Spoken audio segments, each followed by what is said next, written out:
Welcome back. So getting into that story that Leanne alluded to before the break, the lead attorney representing Lindsay Myeni, who is the widow of Lindani Myeni, has expressed mixed feelings about an announcement by a Honolulu prosecutor of an independent probe into police involved in shooting that led to the killing of Myeni on April the 14th. So Jim Bickerton was in conversation with the SABC's Sherwin Bryce-Pease and expressed renewed concern that despite the new probe, evidence they are seeking, including 911 tapes and Myeni's personal belongings, will not be released in the short term.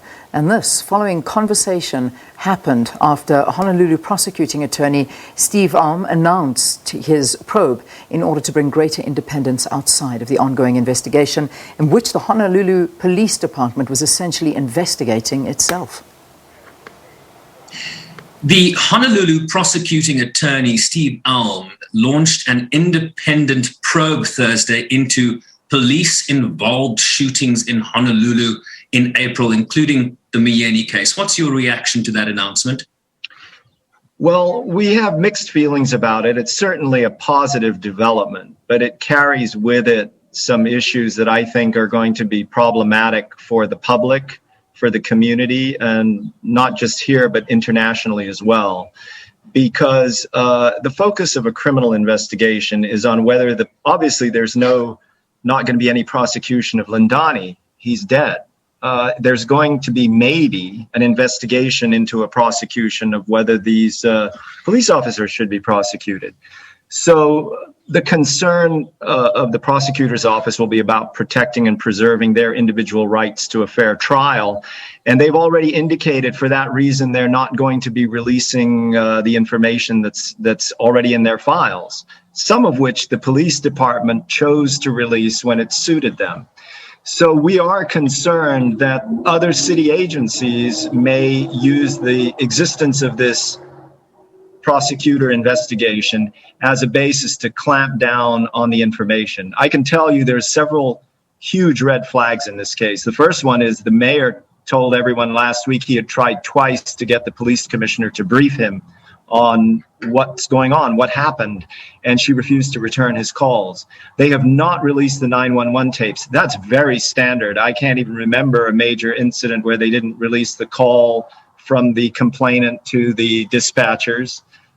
So there is something that they don't want to come out.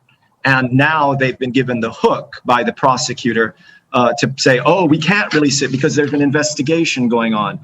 That said, I don't want to take anything away from Mr. Alm. He's well respected. He is a good prosecutor. He was a good judge.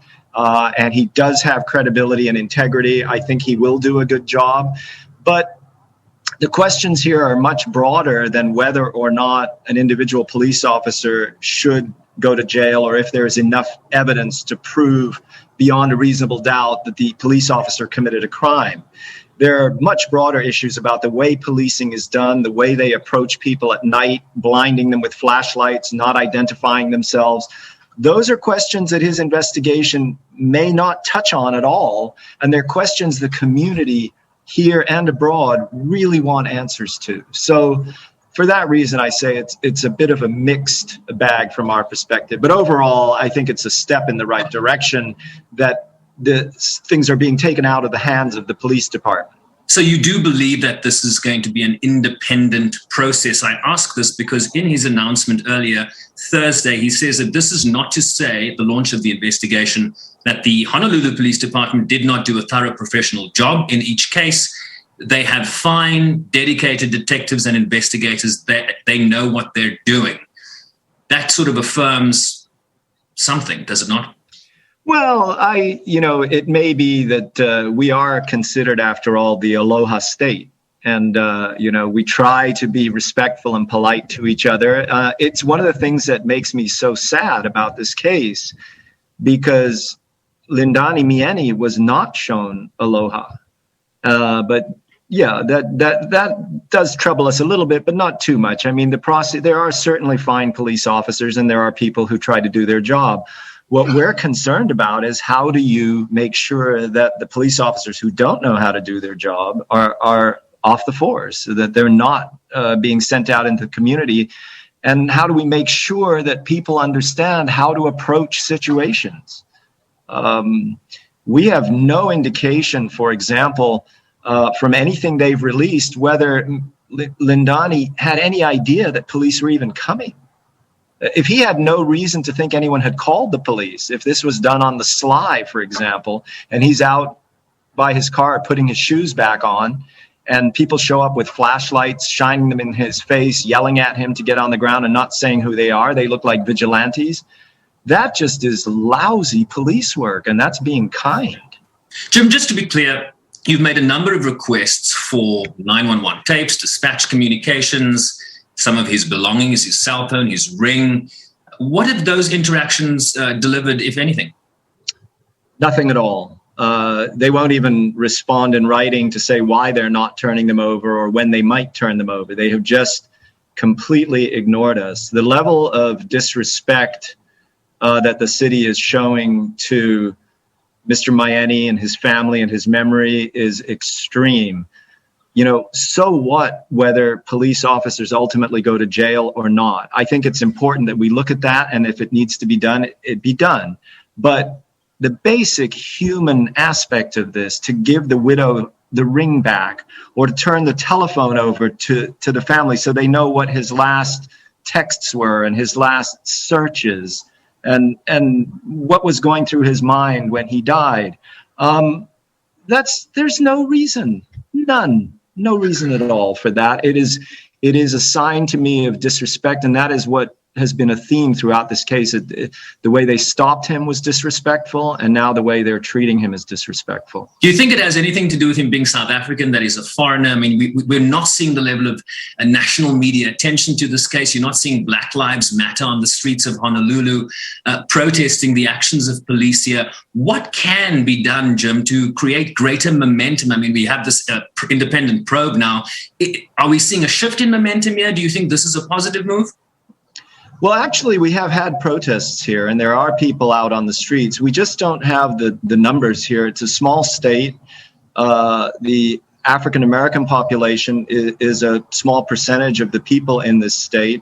And the state has traditionally been somewhat apathetic about these issues. They just haven't been, they're a little isolated from the mainland. They haven't been swept up in some of the emotion and passion that has swept the country over the last year.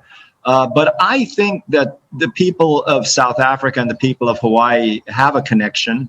They did through the Hokulea, the boat from Hawaii that visited South Africa in 2015. The native peoples met each other.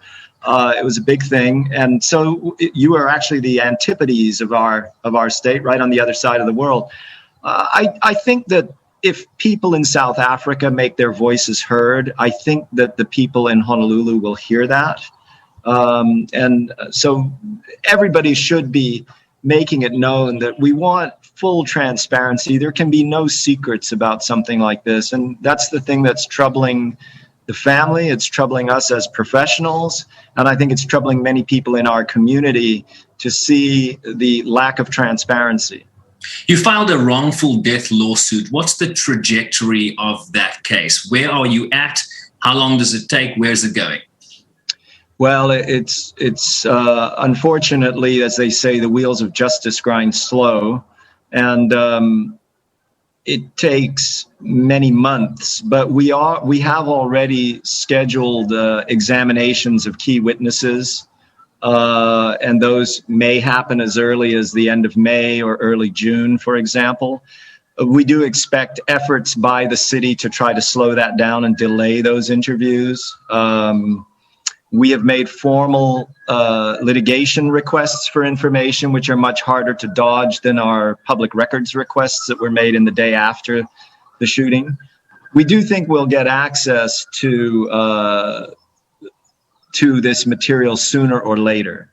Eventually we will. The problem will be by then there may be more shootings, there may be other outrages that have happened, and people lose their focus. And we think it's important to have it now while people are considering it and thinking about it and talking about it. It should be part of the public discourse. Final question for you. What do you want South Africans to know about the efforts that you have undertaken in seeking justice for the death of Lindani?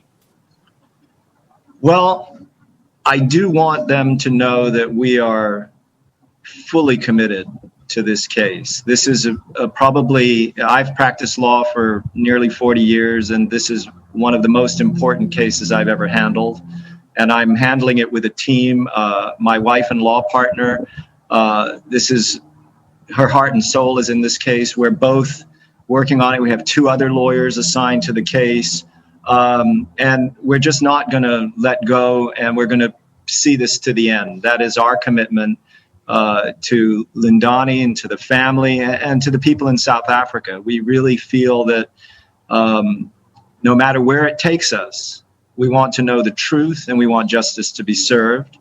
And I think that the voices of South Africa asking the government to ask the U.S., to ask Honolulu to please be as transparent as possible and release the information will help everyone. It can't hurt, and it will probably help considerably. It will help the family, it will help the cause of justice, and it will help the whole community. Well, may the wind be at your back, Jim. Thank you so very much indeed. Thank you, Sherwin. It's been a pleasure.